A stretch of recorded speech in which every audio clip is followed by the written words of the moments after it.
Greetings and welcome to today's segment of Front Page, where every weekday I summarise and find the most interesting parts of the day's headlines from 5 different newspapers from around the world.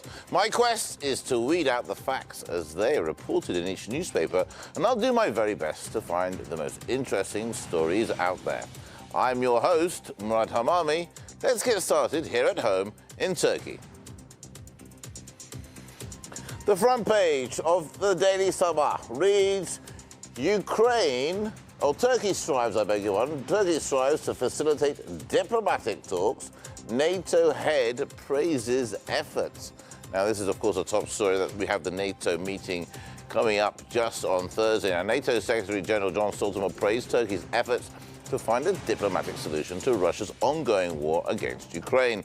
Speaking at a live broadcast on NBC late on Sunday, Stoltenberg said that he visited Turkey and met with President Recep Tayyip Erdogan to discuss the ongoing developments in Ukraine.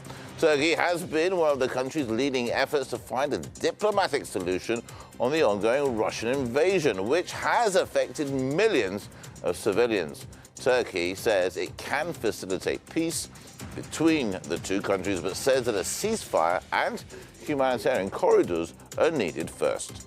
Now, last week, Ukraine said it was working with Turkey and Israel as mediators to set a place and framework for talks with Russia, and Russian Foreign Minister Sergei Lavrov said that Moscow views mediation offers from Turkey and Israel to resolve the crisis in Ukraine positively. Right, that's the story that the Daily Sabah has gone through. Let's take a look at our next newspaper.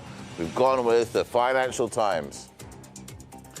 It is, of course, to do with the Federal Reserve. Now, the headline reads, Powell signals more aggressive tightening of U.S. monetary policy. Now, Jay Powell has said the Federal Reserve needs to move expeditiously towards tighter monetary policy and is prepared to act even more aggressively if necessary to tackle excessive inflation. Now, joining me today to talk us through this piece is Sydney-based economics professor, Mr. Mark Humphrey. Mark, thanks a lot for joining me here on Front Page. Always a pleasure to see you. So, what is Jerome Powell talking about? What's this piece about on the Financial Times? Well, it's great to be with you. And the Financial Times is spot on. Jerome Powell has effectively asserted that inflation is too high and that further tightening might be required, and this might need to be done more rapidly. So at the recent FOMC meeting, it emerged that there were potentially going to be 7 rate hikes in total during 2022. So 6 in addition to the one that they had just done in March. In addition to this, at the most recent speech he gave, he signaled that there could be a 50 basis point hike in May, potentially signaling further controls over inflation. In addition to this, there's the possibility of so-called quantitative tightening, or a balance sheet runoff, again starting in May, where the Federal Reserve would be looking to sell down the $9 trillion worth of assets. And this effectively is to try to tackle significant inflation. So the PCE measure, which the Federal Reserve significantly prefers, was a 5.2% inflation year on year, compared to their target of 2%. CPI inflation, 7.9%. Again, more than what they would like. Hence why we're seeing aggressive moves. And the recent tension and conflict between Russia and Ukraine has exacerbated this due to supply chain and commodity-related factors. So the Financial Times is absolutely right. The Federal Reserve is looking to potentially move quite aggressively to rein in inflation, potentially with significant rate hikes and quantitative tightening coming up. And how's that going to affect us all? Will it affect us globally on this stage as well? What America does? Absolutely. Yeah, absolutely. It will affect globally, basically every other country. And this would be for a couple of reasons. Firstly, many banks in other locations are getting their money in an international environment. Australian banks, where I'm based, are borrowing in an international environment. So the Federal Reserve increasing their policy rate affects the cost of capital for these banks. So it will feed through into Australian borrowers in that case, similarly to other countries. The second major reason is many countries are themselves borrowing in US dollars, particularly for more developing countries, where those countries can't borrow in their home currency, they need to borrow in US.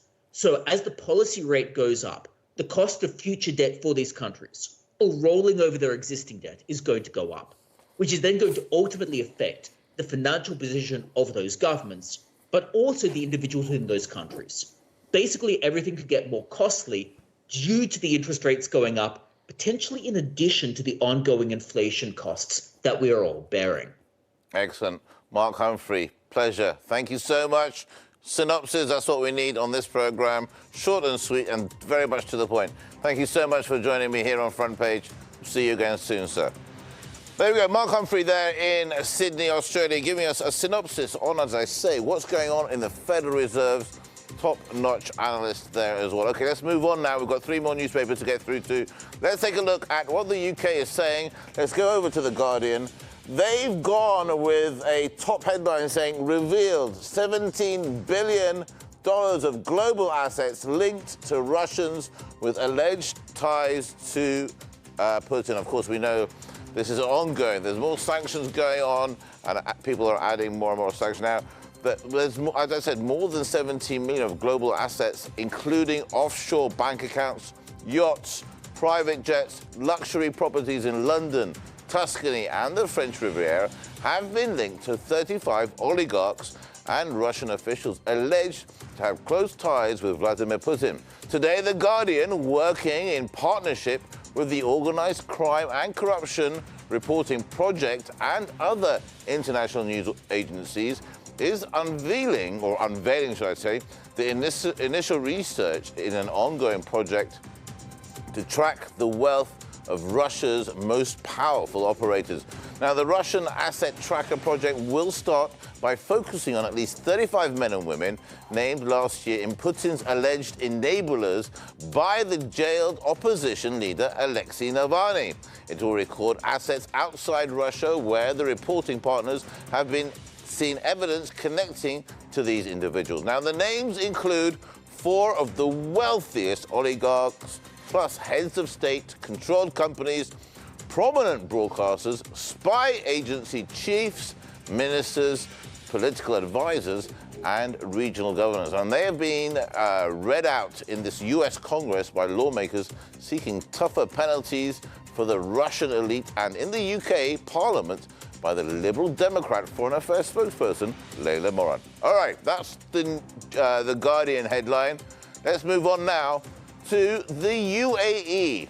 And this is an important one because it's going to be a top story in the next coming days. The National from the UAE have gone with Saudi Arabia issues oil supply warning.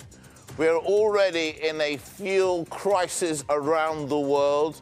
This is just going to add to it even more. Saudi Arabia has said it won't bear any responsibility for a shortage of global oil supplies after a fierce barrage of attacks by Yemen's Houthi rebels affected production in the kingdom. Now, the world's largest oil exporter said this. Now, the unusually stark warning that marks a departure for the giant oil producers' typically cautious statements, as Saudi officials remain aware that even their smallest comments can affect and swing how oil is reflected, and it can really rattle the global markets. Now, the salvo of the rebel attacks on Saudi Arabia's oil facilities marked a serious escalation in the war, which of course erupted in 2014 when the Iran-backed Houthis seized the capital, Sana'a, and much of the country's north. Saudi Arabia and its allies responded with a devastating air campaign to dislodge the Houthis and restore the internationally recognized government. So more fuel problems are coming our way if we're not careful. We put together a short package, an economic package, talking about oil and its inflation, and take a look at this. Front month West Texas Intermediate futures were up 2% to $114.32 a barrel on NYMEX, and Brent futures were up nearly 3% to $118.80 a barrel on the Intercontinental Exchange early session on Tuesday. Both contracts had settled up more than 7% on Monday as the potential for more supply disruptions weighed on the market. European Union foreign ministers are split on whether to join the United States in sanctioning Russian oil, with some countries, including Germany, arguing that the bloc is too dependent on Russia's fossil fuels. According to market analysts, it seems energy traders are growing more confident that supply shortages are just around the corner.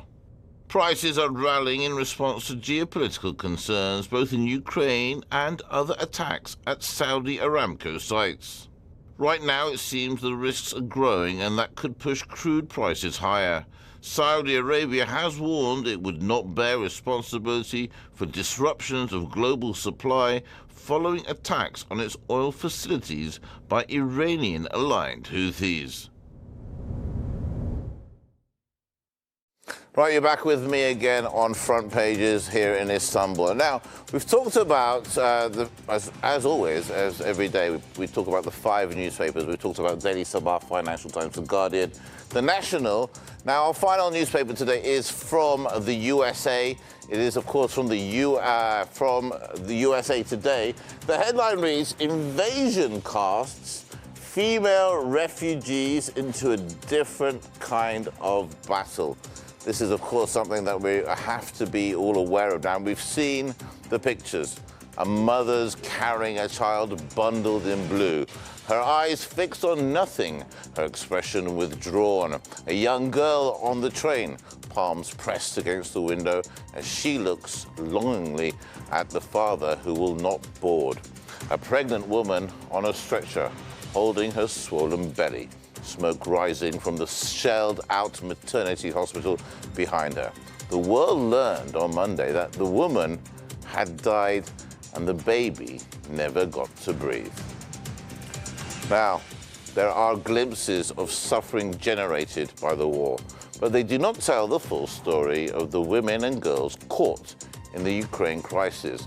A story of displacement and trauma, with risks of abuse and exploitation that can have myriad impacts on their health and well-being during this conflict and beyond.